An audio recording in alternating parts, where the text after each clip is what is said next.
Hello friends, मैं हूं हेमंत और आज हम बात करने वाले हैं आरआरबी ग्रुप डी के फॉर्म कैसे भरेंगे। तो इस वेबसाइट पर आप आ जाएंगे। इस वेबसाइट का लिंक मैं आपको अपने वीडियो के डिस्क्रिप्शन में दे दूंगा, जहां से डायरेक्टली आप इस वेबसाइट पर आ सकते हैं या आप टाइप करेंगे rrbapply.gov.in। आरआरबी ग्रुप डी को फॉर्म से संबंधित जो इम्पोर्टेंट तारीख है वो इस प्रकार से हैं। आप जो फॉर्म भरेंगे वह 31/1/2026 से भरेंगे और फॉर्म भरने की लास्ट डेट 2/3/2026 होगी और पेमेंट करने की लास्ट डेट 4/3/2026 होगी। अगर आपने आरआरबी के फॉर्म भरने में कोई मिस्टेक की हुई है तो करेक्शन विंडो 5/3/2026 से लेकर के 14/3/2026 तक ओपन रहेगी। जैसे ही एडमिट कार्ड और एग्जाम डेट आएगी मैं आपको अपने चैनल के माध्यम से इंफॉर्मेशन दे दूंगा। अगर आप मेरे चैनल पर नए हैं और आपने अभी तक मेरे चैनल को सब्सक्राइब नहीं किया हुआ है तो आप मेरे चैनल को सब्सक्राइब करें ताकि आपसे कोई इन्फॉर्मेशन मिस ना हो जाए। इसके बाद जो ग्रुप डी का फॉर्म भरना है उसकी जो फीस लगनी है, जनरल, ओबीसी और ईडब्ल्यूएस कैंडिडेट के लिए 500 रुपीज फीस लगेगी। अगर आप एससी, एसटी और पीडब्ल्यूडी फिजिकल हैंडीकैप कैंडिडेट है तो आपको 250 रुपए पेमेंट करना पड़ेगा और जो फीमेल कैटेगरी के कैंडिडेट होंगे उनको 250 रुपए पेमेंट करना पड़ेगा। आप यह payment credit card, debit card, net banking किसी भी माध्यम से पे कर सकते हैं। ग्रुप डी का फॉर्म भरने के लिए आपकी एज लिमिट 1/1/2026 को कम से कम 18 साल और अधिक से अधिक 33 साल का होना चाहिए। हर एक कैंडिडेट के पास निवास प्रमाण पत्र होना चाहिए फॉर्म भरने के लिए। ग्रुप डी का फॉर्म भरने के लिए आवश्यक जो क्वालिफिकेशन है 10th पास और आईटीआई कैंडिडेट फॉर्म भर पाएंगे। दोस्तों, इसके बाद हम बात करने वाले हैं आरआरबी ग्रुप डी का फॉर्म किस प्रकार से भरते हैं, तो बने रहें वीडियो के अंत तक। अगर आपने पहले रेलवे का फॉर्म भरा हुआ है तो आप रेलवे का फॉर्म लॉगिन करके भर सकते हैं। अगर आप नए यूजर हैं तो आपको रजिस्टर करना पड़ेगा। यहाँ क्रिएट एन अकाउंट पे क्लिक कर देंगे, जिसके बाद हमारे सामने कुछ इस प्रकार का वेब पेज आ जाएगा। हम इसे ओके कर क्लिक कर देंगे। दोस्तों, हम यहाँ से अपना रेलवे का रजिस्ट्रेशन कर पाएंगे। यहाँ पर कंट्री ऑफ नेशनलिटी लिखा हुआ है। आप नेपाल, भूटान, इंडिया, ताइवान है तो आप यहाँ पर अपने हिसाब से इसको चुनेंगे। मैं यहाँ पर इंडिया भर देता हूँ। यहाँ पर अपना पूरा नाम लिखेंगे, जो भी आपका नाम है आप यहाँ पर दोबारा से आपका अपना पूरा नाम लिखेंगे। अगर आपने कभी अपना नाम पहले चेंज किया है तो यस पर क्लिक करेंगे, जिसके बाद हमारे सामने कुछ इस प्रकार का मैसेज आ जाता है। आप इसको टर्म्स एंड कंडीशन को रीड करेंगे, आई अंडरस्टैंड एंड एग्री पर क्लिक करेंगे। आपको यहाँ पर अपना नया नाम लिखना होगा। दोबारा से आपको यहाँ पर अपना नया नाम लिखना होगा। अगर आपने अपने नाम में कभी कोई बदलाव नहीं किया हुआ है तो आप नो पर क्लिक करेंगे। दोस्तों, यहाँ पर हमें अपनी 10वीं की मार्कशीट के हिसाब से डेट ऑफ बर्थ डालनी है। कैलेंडर पर आप माउस से क्लिक कर सकते हैं, जिसके बाद आपका यहाँ पर ईयर आ जाएगा। आपका डेट ऑफ बर्थ जो भी है तो आप यहाँ से उसके अकॉर्डिंग चुन सकते हैं। डेट ऑफ बर्थ एंटर कर देने के बाद आप यहाँ पर दोबारा से डेट ऑफ बर्थ डालेंगे दोस्तों, जिसके बाद हमें यहाँ पर अपना जेंडर भरना होगा। अगर आप मेल हैं तो मेल का चुनाव कर सकते हैं, अगर आप फीमेल हैं तो फीमेल का चुनाव कर सकते हैं। आप अपने हिसाब से यहाँ पर जानकारी भरेंगे और दोबारा से जेंडर कंफर्म करेंगे। दोस्तों, यहाँ पर आपको अपने पापा का नाम लिखना है 10वीं की मार्कशीट के हिसाब से। दोबारा से आपको यहाँ पर पापा का नाम डालना है। यहाँ पर आपको अपनी मम्मी का नाम भरना है। दोबारा से आपको यहाँ पर अपनी मम्मी का नाम लिखना है। दोस्तों, यहाँ पर आपको अपनी ईमेल आईडी डालनी है और जनरेट ओटीपी पर क्लिक करना है, जिसके बाद आपकी ईमेल आईडी पर ओटीपी प्राप्त हो जाएगा। आपको यहाँ पर मोबाइल नंबर डालना है और जनरेट ओटीपी पर क्लिक करना है, जिसके बाद यहाँ पर अपना ओटीपी डालें और वेरीफाई पर क्लिक करें। दोस्तों, इसके बाद आपको अपना आधार वेरिफिकेशन करना है। आप चाहें तो डिजी लॉकर के माध्यम से कर सकते हैं, आधार कार्ड के माध्यम से वेरिफिकेशन कर सकते हैं। अगर आपके पास आधार कार्ड नहीं है तो I do not have Aadhaar card पर क्लिक करके भी आप वेरिफिकेशन कर सकते हैं। हम यहाँ पर थ्रू आधार कार्ड पर क्लिक करते हैं। दोस्तों, यहाँ पर हम अपने 12 डिजिट का आधार कार्ड नंबर या बीआईडी नंबर डालेंगे और जनरेट ओटीपी पर क्लिक करने से पहले हम यहाँ टर्म्स एंड कंडीशन पर क्लिक करेंगे। हो सकता है कि आपके मोबाइल नंबर पर आधार का ओटीपी ना आए तो आपको इस कंडीशन पर पहले क्लिक करना है, उसके बाद जनरेट आधार ओटीपी पर क्लिक करना है, जिसके बाद हमारे मोबाइल पर प्राप्त ओटीपी को हम यहाँ पर डालेंगे और वेरीफाई पर क्लिक कर देंगे, जिसके बाद हमारा आधार कार्ड वेरीफाई हो जाएगा। हम यहाँ पर पासवर्ड डालेंगे। पासवर्ड में आपको special character, capital letter, small letter सबका उपयोग करना है, स्ट्रॉन्ग पासवर्ड बनाना है। दोबारा से आपको यहाँ पर वही पासवर्ड डालना है, आई एम नॉट रॉबर्ट पर क्लिक करना है और प्रीव्यू एंड क्रिएट पर क्लिक करना है। इसके बाद आपके सामने प्रीव्यू का विंडो ओपन हो जाएगी। अगर आप उसमें कुछ चेंजेस करना चाहते हैं तो एडिट करेंगे या ओके करके आगे बढ़ेंगे, जिसके बाद आपका रजिस्ट्रेशन हो जाएगा। आपको आरआरबी ग्रुप डी का फॉर्म भरने के लिए लॉगिन पर क्लिक करना है। आप अपनी सुविधा के अनुसार यहाँ पर लॉगिन कर सकते हैं। आप चाहो तो अकाउंट नंबर के हिसाब से लॉगिन कर सकते हैं, लॉगिन विथ आधार कर सकते हैं। Login with RRB account credential पर क्लिक करते हैं। यहाँ पर आप मोबाइल नंबर डालेंगे और आपने जो भी पासवर्ड बनाया है उसको आप यहाँ पर डालेंगे और आई एम नॉट रॉबर्ट पर क्लिक करेंगे और लॉगिन करेंगे, जिसके बाद आप आगे फॉर्म भर पाएंगे। दोस्तों, रेलवे का फॉर्म भरने के लिए हम यहाँ पर अपना मोबाइल नंबर या ईमेल आईडी डालेंगे और यहाँ पर पासवर्ड डालेंगे और यहाँ पर जो ये बॉक्स दिया गया है इस पर हम टिक करेंगे आई एम नॉट रोबोट पर और लॉगिन पर क्लिक करेंगे, जिसके बाद हम आगे प्रोसेस कर पाएंगे। जिसके बाद हमारे सामने कुछ इस प्रकार का वेब पेज आ जाएगा। हम ईमेल आईडी पर ओटीपी भेज सकते हैं या मोबाइल नंबर पर ओटीपी भेज सकते हैं। आप अपनी सुविधा के अनुसार इसे चुन सकते हैं। मोबाइल नंबर या ईमेल पर प्राप्त ओटीपी को यहाँ पर डालेंगे और लॉगिन पर क्लिक करेंगे। दोस्तों, जिसके बाद हमारे सामने कुछ इस प्रकार का वेब पेज आ जाएगा। हम यहाँ ऑनलाइन एप्लीकेशन पर क्लिक करेंगे और जो वैकेंसी अभी निकली हुई है वो आप यहाँ पर देख पाएंगे और आपने जो नोटिफिकेशन उसको प्रॉपरली रीड कर लिया है तो यहाँ पर टिक करेंगे। दोनों जगह टिक करने के बाद हम नेक्स्ट पर क्लिक करेंगे। दोस्तों, जिसके बाद हमारे सामने इस प्रकार की जानकारी आ जाएगी। जो रजिस्ट्रेशन में जानकारी भरी हुई थी वो भी रहेगी। इसके बाद आप यहाँ पर भर पाएंगे। आपकी अगर शादी हो गई तो आप मैरिड पर क्लिक करेंगे, अगर आपकी शादी नहीं हुई तो आप अनमैरिड पर क्लिक करेंगे। आपसे यहाँ पर धर्म पूछा जाएगा कि ये आप किस धर्म में आते हैं, हिंदू, मुस्लिम। आप इसे अपने हिसाब से सिलेक्ट कर सकते हैं। आपकी मातृभाषा क्या है, आप यहाँ पर अपने हिसाब से उसको चुन सकते हैं। आपको एग्जाम किस भाषा में देना है, हिंदी, इंग्लिश, आप यहाँ पर इसे अपने हिसाब से चुन सकते हैं। दोस्तों, यहाँ पर आपको अपने बॉडी में कोई परमानेंट मार्क है तो उसकी जानकारी आपको यहाँ पर भरनी है। दूसरा परमानेंट मार्क जो है उसकी जानकारी आपको यहाँ पर भरनी है।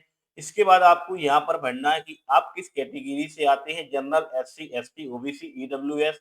आप इसे अपने हिसाब से चुन सकते हैं। आपको यहाँ पर अपना प्रेजेंट एड्रेस भरना है, जैसे कि राज्य, जिला, पूरा पता आपको यहाँ पर भरना है जो कि आपके आधार कार्ड में लिखा हुआ है। जो आपके पास में बड़ी सिटी या शहर है उसकी जानकारी आप यहाँ पर भरेंगे। यहाँ पर पिन कोड डालेंगे। अगर आपका प्रेजेंट एड्रेस और परमानेंट एड्रेस सेम है तो आप यहाँ पर क्लिक करेंगे। इसके बाद दोनों जगह एड्रेस आ जाएगा और हम नेक्स्ट पर क्लिक करेंगे। दोस्तों, इसके बाद हमसे कुछ और जानकारी पूछी जाती है कि आप एक सर्विसमैन हैं तो यस करेंगे, अन्यथा नो करेंगे। अगर आपने डिफेंस में नौकरी की है तो उसकी जानकारी आप यहाँ पर अपने हिसाब से भर देंगे। किस रैंक पे आपने काम किया हुआ है और आपने किस तारीख को ज्वाइनिंग की हुई थी। और दोस्तों, आपको ये डिफेंस में काम कर रहे हैं तो यहाँ पर यस पर क्लिक करेंगे। अगर ये अभी आप रिजाइन कर चुके हैं, आप जॉब छोड़ चुके तो आप नो पर क्लिक करेंगे। किस डेट को आपने रिटायरमेंट रिजाइन लिया था तो उसकी जानकारी आप यहाँ पर डालेंगे और क्या रीजन था नौकरी छोड़ने का तो आप यहाँ पर उसकी जानकारी देंगे और यहाँ पर वो सर्टिफिकेट नंबर डालेंगे। जिसके बाद हमसे पूछा जाता है कि आपने री एम्प्लॉयमेंट लिया हुआ था तो आप यहाँ पर यस करेंगे। इसके बाद यहाँ पर टर्म्स एंड कंडीशन आती है, अंडरस्टैंड पर क्लिक करेंगे और आपने किस डिपार्टमेंट में ज्वाइनिंग ली है उसकी जानकारी आप यहाँ पर भरेंगे। अगर आपने एक्स सर्विसमैन नहीं है तो आप यहाँ पर नो करेंगे तो आपको सारी जानकारी भरने के लिए नहीं आएगी।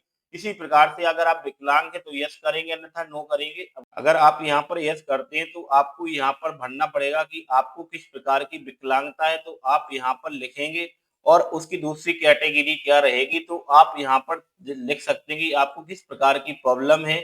आप अपने हिसाब से इसको टिक कर सकते हैं और कितने परसेंट आपको विकलांगता है, 50, 40, 60, तो आप यहाँ पर अपने हिसाब से परसेंटेज में लिख सकते हैं और आपके पास जो विकलांग का सर्टिफिकेट उसका नंबर यहाँ पर डालेंगे और सर्टिफिकेट आपको किस तारीख को इश्यू हुआ उसकी जानकारी आप यहाँ पर भरेंगे और यहाँ पर आप यूडीआईडी नंबर डालेंगे। अगर आप विकलांग नहीं है तो आप नो पर क्लिक करेंगे तो आपको जानकारी यहाँ पर भरने के लिए नहीं आएगी। दोस्तों, अगर आपको लिखने में प्रॉब्लम है जो कि पैरा नंबर 11.72 के अकॉर्डिंग तो आप यहाँ पर यस करेंगे। अगर आप यहाँ पर यस कर दें तो यहाँ पर टर्म्स एंड कंडीशन आएगा, आप इसको रीड कर लें। आपको यहाँ पर लिखने के लिए व्यक्ति चाहिए तो आप यहाँ पर यस करेंगे और यहाँ पर अंडरस्टैंड पर क्लिक कर लेंगे। अगर आपको लिखने में दिक्कत नहीं है तो आप यहाँ पर नो करेंगे। इसके बाद आगे बढ़ेंगे। दोस्तों, यहाँ पर एक ऑप्शन है ईबीएस, इकोनॉमिकल वीकर कैटेगरी, अगर आपका आय प्रमाण पत्र 50,000 से कम है तो आप यहाँ पर यस करेंगे और आपको यहाँ पर आय प्रमाण पत्र अपलोड करना पड़ेगा। अगर आपका आय प्रमाण पत्र 50,000 से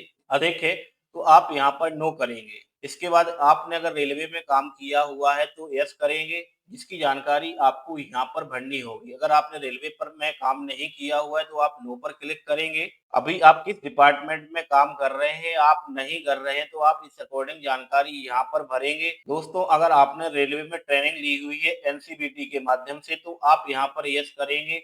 इसके अकॉर्डिंग आपको यहाँ पर सारी जानकारी भरनी होगी। अगर आपके पास अप्रेंटिस का सर्टिफिकेट नहीं है तो आप यहाँ नो पर क्लिक करेंगे। दोस्तों, यहाँ पर आपने बैंक से संबंधित जानकारी देंगे। आप यहाँ पर अपने अकाउंट होल्डर का नाम लिखेंगे। यहाँ पर आप बैंक अकाउंट नंबर लिखेंगे। दोबारा से आप यहाँ पर बैंक अकाउंट नंबर लिखेंगे। यहाँ पर आप बैंक का आईएफएससी कोड डालेंगे और कंफर्म पर क्लिक करेंगे, जिसके बाद आपका यहाँ पर बैंक का नाम आ जाएगा। उसके बाद आप यहाँ पर नेक्स्ट पर क्लिक करेंगे। दोस्तों, हम यहाँ पर एजुकेशन से संबंधित जानकारी भरेंगे। यहाँ पर आप 10वीं की मार्कशीट की डिटेल डालेंगे। यहाँ पर आपको उस राज्य का नाम देना है जिस राज्य से आपने 10वीं पास की है। आपको यहाँ पर उस जिले का नाम भरना है जिस जिले से आपने 10वीं पास की हुई है। आपका बोर्ड कौन सा था, आपको यहाँ पर अपने बोर्ड की जानकारी लिखनी है। दोस्तों, यहाँ पर आपको अपनी 10वीं की मार्कशीट के हिसाब से डेट भरनी है जिस तारीख को आपकी मार्कशीट इश्यू हुई है। यह मार्कशीट में नीचे की तरफ लिखा रहता है। दोस्तों, यहाँ पर आपको अपनी 10वीं की मार्कशीट का रोल नंबर लिखना है और आपको यहाँ पर 10वीं की मार्कशीट का सर्टिफिकेट नंबर लिखना है और ऐड पर क्लिक कर देना है। दोस्तों, 10वीं की मार्कशीट अपलोड हो जाने के बाद और जानकारी हमें जो अपलोड करनी है, अगर हमने आईटीआई किया हुआ है तो आईटीआई, 12th या बैचलर डिग्री, जो भी आपके पास डिग्री है, आप यहाँ उसके अकॉर्डिंग जानकारी भरेंगे। दोस्तों, इसी प्रकार से हम जैसे 10वीं की जानकारी भरी थी उसी प्रकार से 12वीं की जानकारी भर देंगे। 12वीं की जानकारी भर देने के बाद ऐड पर क्लिक करेंगे, जिसके बाद और भी हम कुछ क्वालिफिकेशन जोड़ना चाहते हैं बैचलर डिग्री, तो आप यहाँ पर बैचलर डिग्री पर क्लिक करेंगे। दोस्तों, हमें यहाँ पर ग्रेजुएशन से संबंधित जानकारी जोड़नी है तो हम यहाँ पर बैचलर डिग्री का चुनाव करेंगे और किस डिसिप्लिन से आपने पढ़ाई की हुई है तो आप यहाँ पर अपनी आवश्यकता के अनुसार चुनेंगे। यहाँ पर आप अपने सर्टिफिकेट का नंबर लिखेंगे, किस राज्य से आपने पढ़ाई की है उसकी जानकारी आप यहाँ पर भरेंगे, आपने किस जिले से पढ़ाई की है उसकी जानकारी यहाँ पर भरेंगे, आपका जो कॉलेज या यूनिवर्सिटी थी उसकी जानकारी हम यहाँ पर भरेंगे। इसके बाद यहाँ पर डेट ऑफ पासिंग ईयर डालेंगे और यहाँ पर परसेंटेज डालेंगे, ऐड पर क्लिक कर देंगे। दोस्तों, जिसके बाद और एजुकेशन जोड़ना है तो आप इसी प्रकार से एजुकेशन डिटेल भर देंगे। दोस्तों, एजुकेशन से संबंधित डिटेल अपलोड हो जाने के बाद हम नेक्स्ट पर क्लिक करते हैं, जिसके बाद हमें यहाँ पर अपना लाइव फोटो अपलोड करना होता है। दोस्तों, जिसके बाद हमारे सामने कुछ इस प्रकार का वेब पेज आ जाता है। हमें यहाँ पर अपनी लाइव फोटो कैप्चर करनी होती है। दोस्तों, लाइव फोटो कैप्चर करने से पहले यहाँ पर दी गई टर्म्स एंड कंडीशन को रीड कर लें। दोस्तों, अगर आप अपने कंप्यूटर से लाइव फोटो कैप्चर करना चाहते हैं तो कैप्चर लाइव इमेज पर क्लिक करेंगे तो आपके कंप्यूटर में जो भी वेब कैमरा होगा उसके माध्यम से आप फोटो कैप्चर कर पाएंगे। अगर आपके पास वेब कैमरा नहीं है तो आप मोबाइल के माध्यम से फोटो कैप्चर करना चाहते हैं तो यहाँ पर क्लिक करेंगे, जिसके बाद आपके सामने इस प्रकार का क्यूआर कोड आ जाएगा। आप क्यूआर कोड के माध्यम से लॉगिन करके आप फोटो कैप्चर कर सकते हैं। सिग्नेचर की साइज 30 केबी से लेकर 49 केबी के बीच होना चाहिए। ब्राउज पर क्लिक करके सिग्नेचर अपलोड कर दें, टर्म्स एंड कंडीशन पर क्लिक करें और नेक्स्ट। दोस्तों, जिसके बाद हम प्रेफरेंस एंड प्रीव्यू सेक्शन पर आ जाएंगे। यहाँ पर हमको उस पोस्ट के लिए अप्लाई करना है। सबसे पहले उस पोस्ट की जानकारी भरनी जिसके लिए आप अप्लाई करना चाहते हैं।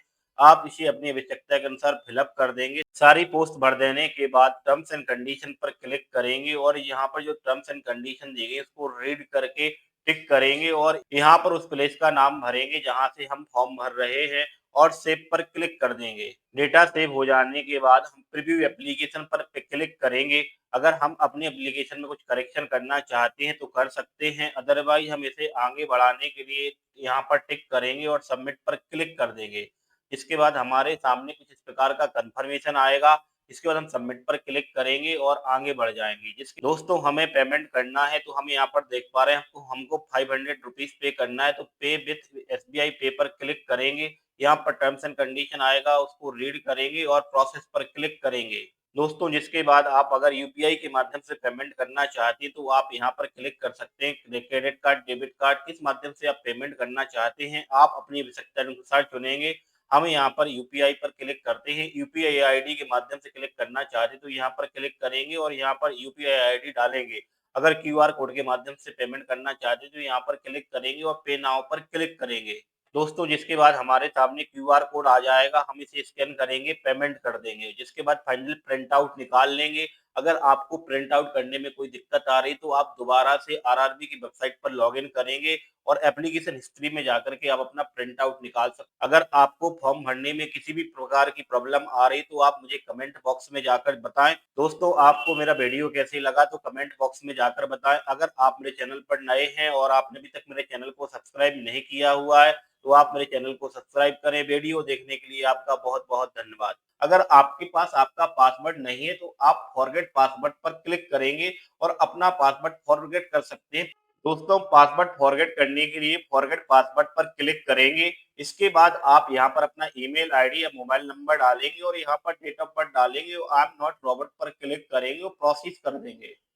जिसके बाद हमारे मोबाइल नंबर पर या ईमेल आईडी पर मैसेज आ जाएगा जिसके माध्यम से आप अपना पासवर्ड फॉरगेट कर पाएंगे।